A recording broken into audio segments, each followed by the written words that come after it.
countless centuries, man has taken food from the sea and used the sea for his travels and wars.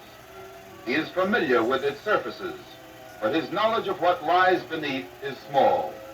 The sea is one of nature's laboratories.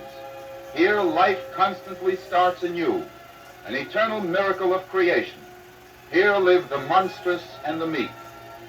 The turtle looks like anything but a reptile, yet that is what he is. He is one of those creatures who began life in the sea and left it.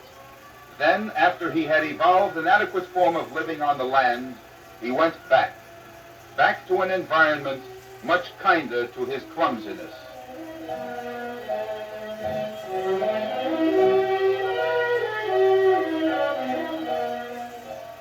Birds fly over the waves, but far beneath is also flight.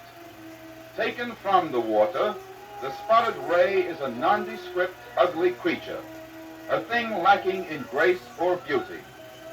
In the water, the same ray is one of the most beautiful and graceful creatures in all the oceans. No bird soars through air with more fluid, leisurely elegance of motion.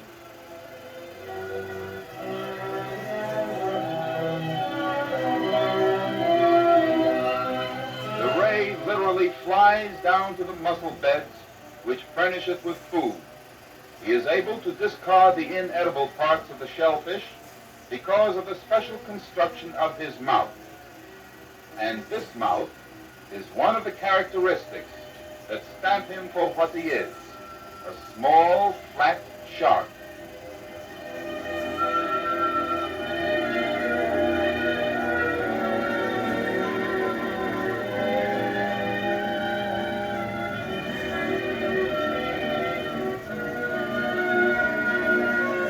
Many sharks are unwilling hosts to hitchhikers, small fish called the remora.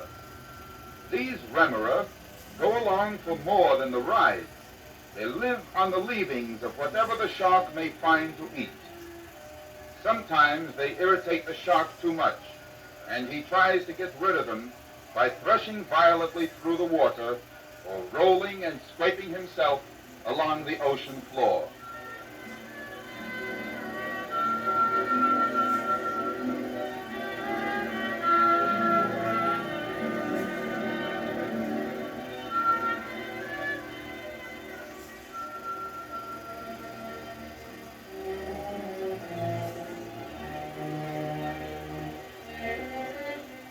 Fish swim in and out of the reefs, feeding and being fed upon.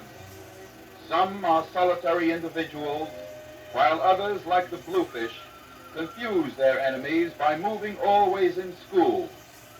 Time has taught them that numbers mean protection.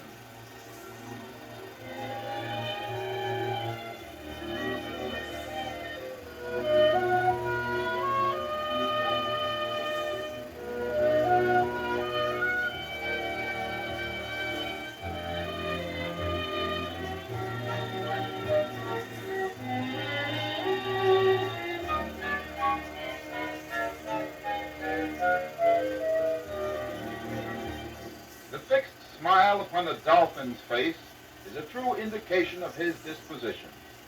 He is a playful, puppy-like animal. Once, perhaps, he was a dog-like creature who lived on beaches. During this period of his development, he began going into the sea for food and play. He played too far, and the waters took him in. He is friendly toward man.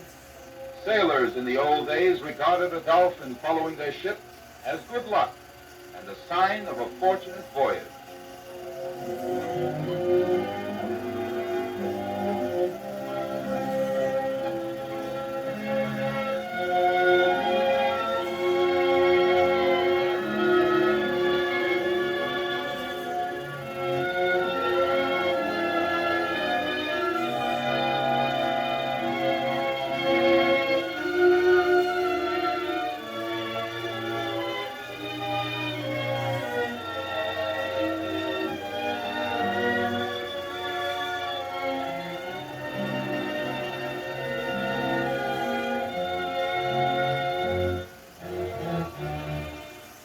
the most vicious dwellers of the deep, one of the real demons, is the moray eel. Few creatures care to seek his company.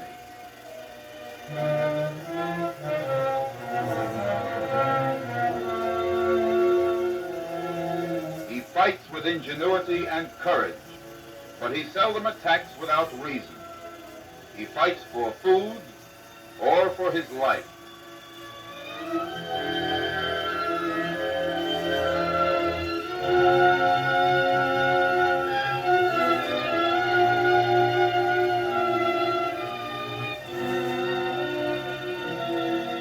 Among animals with backbones, man is the most highly developed.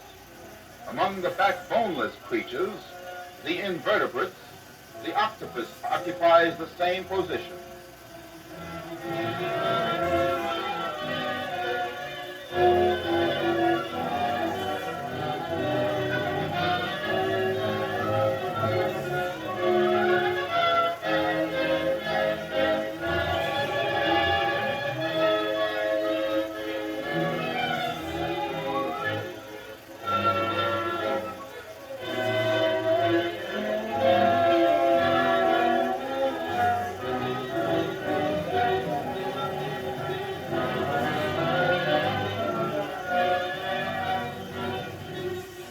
Many sea creatures are cannibalistic, willing and anxious to eat their own young.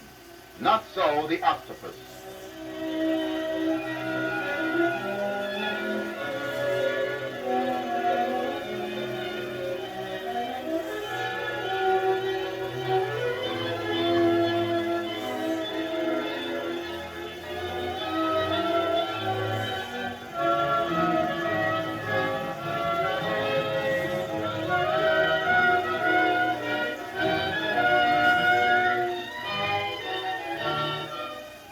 Maternal instinct is so strong in the female, she will even fight another for the privilege of brooding eggs not her own. Octopi seem unable to distinguish between their own and other eggs.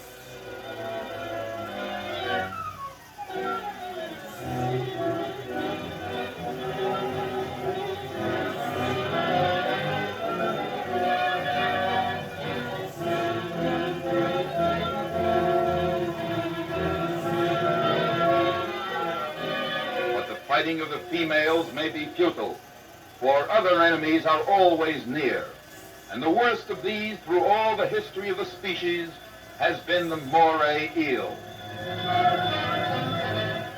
The moray and the octopus know, apparently through heredity, what tactics to use in their traditional fight.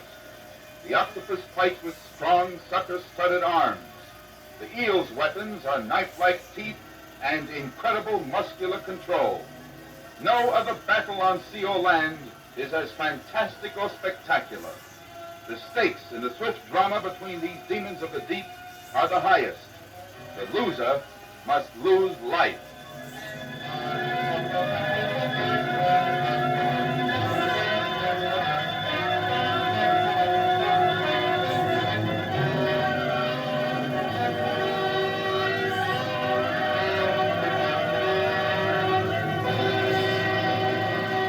Peaceful waters once again wash the shores and lock within its vast domain the eternal struggle to live.